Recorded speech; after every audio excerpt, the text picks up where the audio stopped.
Organizar un sector con unas características como las nuestras, que cada quien tiene su empleador, que cada quien está en un barrio de la ciudad, en una zona específica, es muy complejo, pero no es imposible. Se logra a través de la pedagogía, a través de la sensibilización, che è nuestra herramienta importante, sensibilizzare. Spesso ci si trovava in difficoltà perché le lavoratrici che incontravamo anche nei nostri gruppi magari si lamentavano delle cose che non andavano, ma era molto difficile trovarle poi a combattere, no? E a trovarle nelle manifestazioni, a trovarle negli incontri, quando si trattava poi di esporsi anche, no? Per chiedere i loro diritti in pratica. The first problem is like they don't have day off, so it's so hard to organize them. Even though they want to join the union or other groups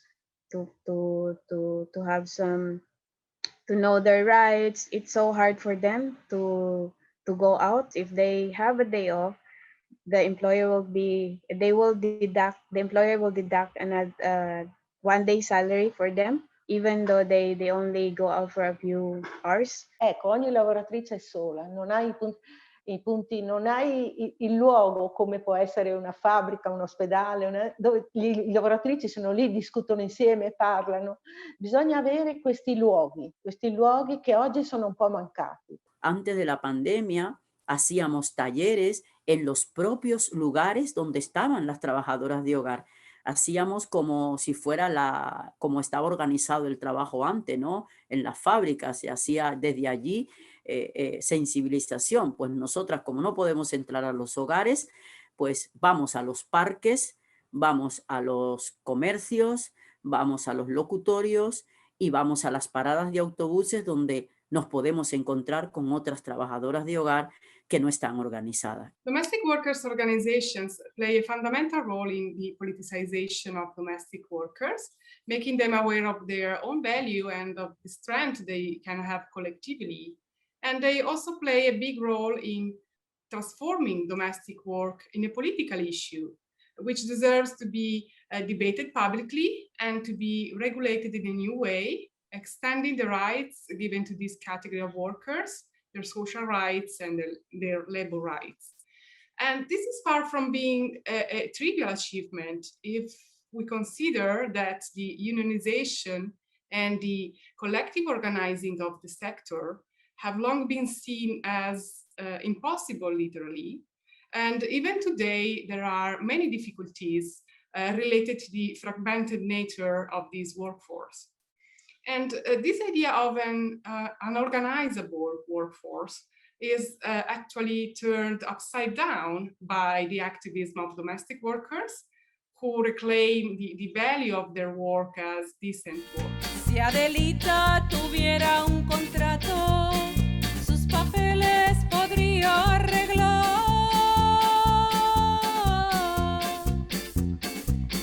Adelita, 10 años currando, pero sigue siendo ilegal.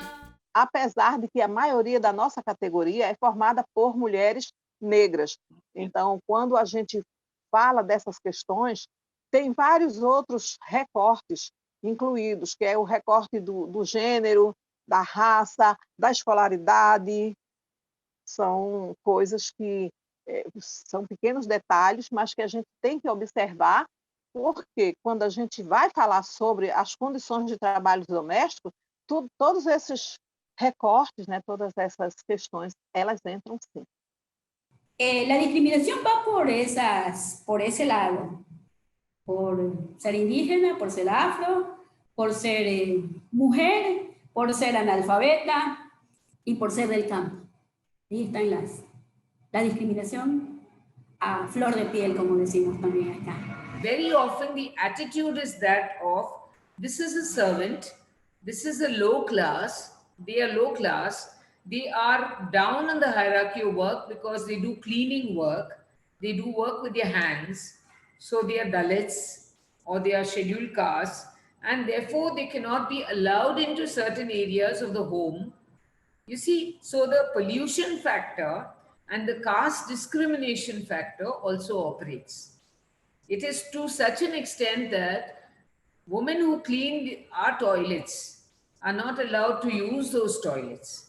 Como les decía, además de más de un 70% de mujeres cabeza de hogar son las que realizan el trabajo doméstico. También es claro que la mayoría de estas mujeres son negras, pero también mujeres indígenas. Y como como dije hace un rato, no son mujeres propiamente que hayan nacido en las ciudades capitales. Entonces, estas mujeres salen huyendo en ocasiones, en otras veces lo hacen por búsqueda de mejores oportunidades y terminan en las grandes ciudades en el trabajo doméstico porque es el trabajo que más fácil abre las puertas, porque de cierta manera para no se pide tener ciertos títulos. Entonces, si usted dice, yo sé barrer bien, sé cocinar bien, pues ya puede pasar la entrevista y ser contratada, que no ocurre con otras profesiones que siempre se pide tener una cualificación certificada. Another challenge for the domestic workers' rights movement is that we are dealing with an intersectional movement. It is a case of what we may call intersectionality in action. And this happens, first of all, in the composition of the workforce, because the workers that these movements represent are women, in most cases, women who belong to marginal social groups, to racialized minorities, lower classes, migrant populations, and so on. And these workers, starting from this position of multiple disadvantage, organize their fight together, and they try to have visibility to gain a political voice and become organized. And this requires the construction of a new collective identity as organized domestic workers. And this is done in different ways. There is no one single solution that fits all. And it also requires a good deal of political capacity to put together political demands and to carry on activities that meet the needs of such a composite group and to seek alliances with other social movements. Domestic workers are aware of these challenges and they are committed to find solutions. And for this reason, we may say that intersectionality for these workers is not a slogan. It is a collective practice, a lived experience, and an open challenge. For instance, domestic workers are reluctant to engage in single-issue mobilizations. They, of course, engage in the field of labor rights, that it's very important for them, of course, but their groups also do a lot of work on training, on education, on mutual support, and on broader issues related to women's self-esteem, women's autonomy and well-being, and to migration, anti-racism, etc. And for these reasons, the domestic workers' struggle is one that may speak to many other ongoing struggles, to other marginal social groups, to other precarious and underprotected workers, and to other social justice movements. Adelita, no llores y vente a la calle a reivindicar.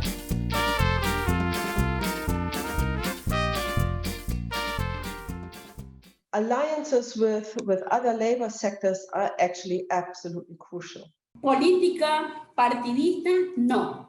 Pero sí llevamos una política de lucha sindical. Actually, we have some alliances with the local NGOs by the topics. Okay, this we have, but not so much as the local unions. It's so hard to collaborate with the local union because they discriminate, and not all, but some they discriminate the migrants. I think that, as I said, trade unions are far more open to all these groups because some of them see, or many of them by now see, that you really have to think beyond the box because the whole labor market is not as it was 50 years ago. So, and if you allow more white spots where you have unregulated, excluded kind of sectors, this, of course, weakens the whole idea of a labor movement, I mean, of solidarity and standing together and fighting together for your rights. Aí vem a discriminação. Trabalhadora doméstica, na visão dos militares da época, não tinham inteligência nem capacidade para se organizar. Sim. Tanto a gente mostrou que tinha, que conseguimos a carteira assinada num período muito difícil, um período político muito difícil, foi a ditadura militar. E aí os movimentos negros sempre se ampliando, todos os movimentos em todos os estados do Brasil.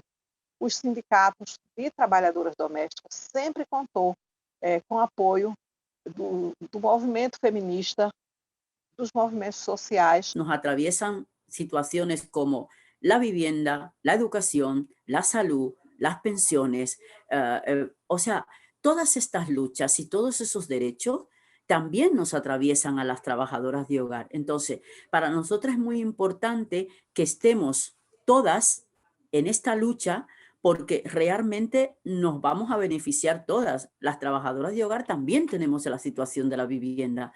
Las luchas que nosotras hacemos, las hacemos en conjunto con todos esos colectivos y con todas esas luchas que nos atraviesan y que por ende a nosotras nos afectan.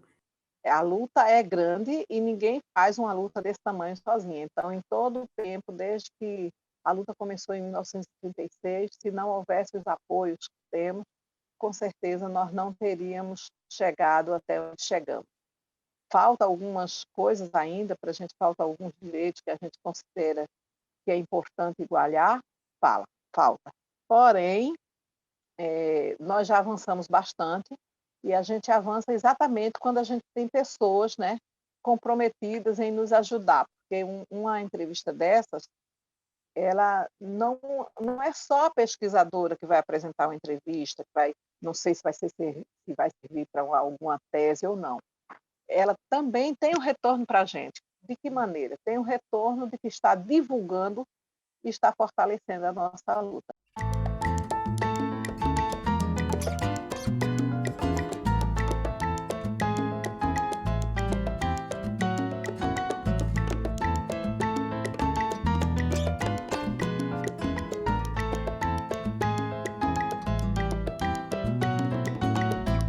Llegó el momento de hablar muy claro, cambia el concepto de los